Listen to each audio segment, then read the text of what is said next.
daawadayaasha janaalkayga ku xiran waa idin salaamaya dhammaantiinba janaalkan waxaad oga barateen inaan idinkugu soo gudbiyo wax kasta ee wanaag ah sidaad aragtaan muuqaalkan waxaad oga jeedaan wiil Soomaaliyeed ee dhibaato ay haysato ee dhiban ee xanuunsan ee dhacaya ee suuxay wiilkan waxa uu degan yahay tuulo yar oo ku taal wadanka South Africa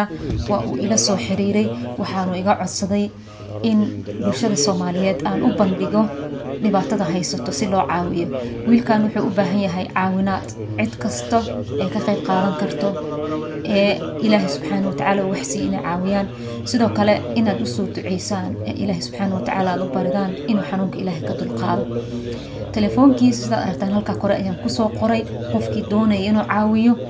qofkii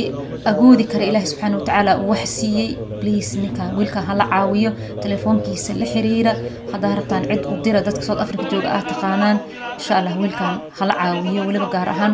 dadka ee South Africa jooga iyo Soomaalida meel kasta ay joogto wuxuu weydiisanayaa caawinaad ayuu u baahan yahay wuxuu dhakhtar ku taga ma haysto wuxuu quraan isku saara ma haysto